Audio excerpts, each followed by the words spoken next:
One of the horrible dilemmas that you are facing when you have grown up with a narcissistic parent um, is this. I've been there. I did that. I grew up with a narcissistic father, and my mother was an alcoholic, so she did not protect me. She did not take me away from him. He was paying for her booze, so she drank her life away, and so I was left with the only parent visible, which was my father, and the thing that really gave me some issues when I was growing up. And I'll say something about you being a parent or a grown child of a narcissist later in this video. But one of the issues that I have really struggled with, that I didn't really know was there until I saw it in writing, was that as a child of a narcissist, the narcissistic parent has an expectation of you. You must be the best at everything. You must be better than anyone at everything. And at the same time, you must never be the best, because then you're better than the narcissist. And the narcissist does not want their own child to take the spotlight from them. So they don't want you to be the best at anything. And they will put you down when you try your best and you really work hard and you do everything you can to be good at something. And when you finally succeed and you're thinking, yes, now they will praise me, now they will tell me that they're proud of me and I did good, then you are actually being put down. And you're told that that's nothing and I could have done better, or what did I ever do to deserve you? Or, you have experienced this if you're an adult child of a narcissist. You know this schisma, this dilemma that you have to live with. Of course, the narcissist does not want anyone to be as good as them or even better. And that's a problem, because even though a lot of narcissists claim that they are very intelligent and very smart, there's actually a lot of them that are not very smart. And that means for someone like me, for example, I had a mother who was highly intelligent, but unfortunately also an alcoholic. My father wasn't very smart, but he claimed to be the smartest person in the world. And he said, I am the smartest person in the world, and I should know, because I am the smartest person in the world. And he had this expectation of me that I had to be better than anyone at everything.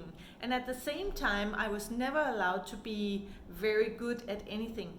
If I was good at something, I was being put down. He would be sure to demean me and degrade me, so I could understand that being good at something and claiming or showing that I was good at something would mean that I would actually be punished. And I remember the confusion that I couldn't really put into words. The whole feeling that I had to be really good, and then at the same time knowing that I wasn't allowed to really be good at anything. Oh, and he would take credit for when I was good at something. He would say, yeah, I taught her everything she can, everything she knows. So he would even take credit. If there were other people present, he would take credit for whatever it was that I was good at. So growing up with this and having an intelligent mom and a dad who thought he was smart, but he really wasn't that smart.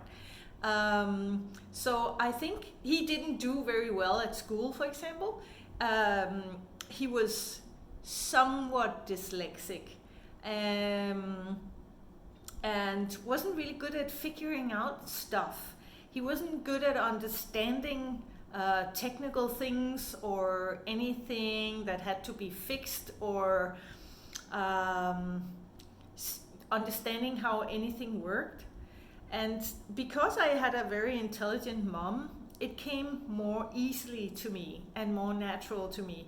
I actually understood a lot more than him. And still, growing up, he managed to actually successfully make me believe that I was retarded.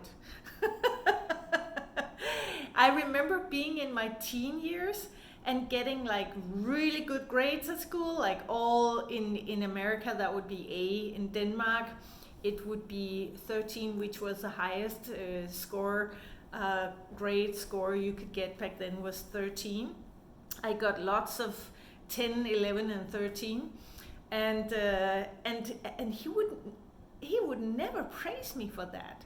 He would always say, yeah, that's good, but hey, you're my daughter, so it's no surprise.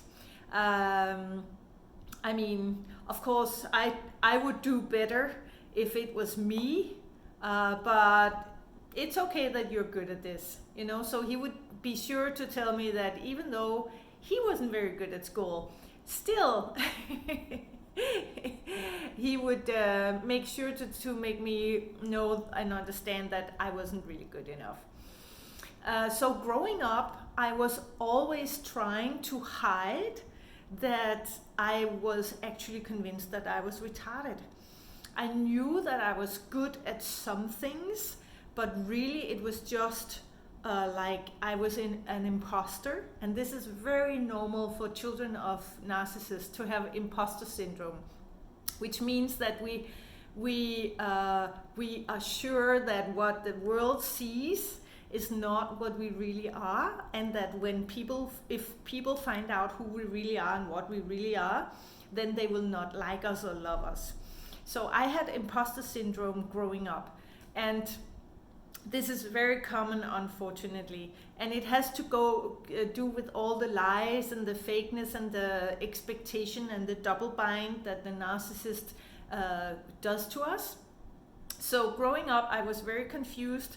I wanted to be good at stuff. I wanted to be skilled, and I was at the same time very, very scared to actually be good at something. So when I was going into projects or studies or educations, I would be like so close to the finish line, so close to being very good at something, so close to being hired on a long-term basis, so close to everything, and then I would back out and go, no, it's boring, that's not what I want anyway.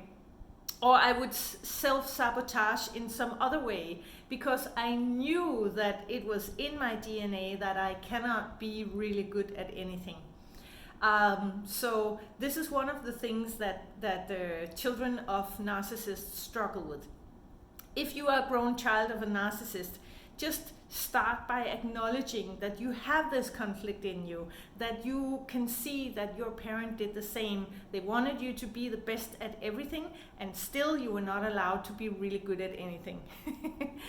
If you are a parent of a child and the other parent is a narcissist, just, give it time. When the child grows up and becomes in their 20s, they will start asking questions, and you can talk to them about this. As a child, be aware of not giving them a lot of fake praise. If you praise them, be sure that you really mean it and it comes from your heart. And maybe focus on giving praise for presence not presence, but presence instead of achievements. So you, for example, tell the child, oh, I really love to hang out with you. Oh, I'm so glad we can spend time together. This really makes me happy. So give praise for that instead of giving a lot of praise. Oh, you're so good at this and that, and you're so good in school, and oh, I'm so proud of all your achievements, and blah, blah, blah, blah, blah. Because that will only make the child think that you are being fake, because part of them know that they will never really be acknowledged for their efforts and their skills. So you can focus, as a parent, you can focus on the presence, the intimacy with your child instead. The being together is more important, because the child will never have that with the narcissistic parent. The narcissistic parent will never acknowledge that it's nice to spend time with the child. They might say it, but then they'll negate it with demeaning or degrading words later. So if you want to support your child and strengthen your child's self-esteem and self-confidence, you do this instead. Strengthen the knowledge in them that they are worth spending time with. Thank you for listening. Take care of you and your children, and see you soon again. Bye.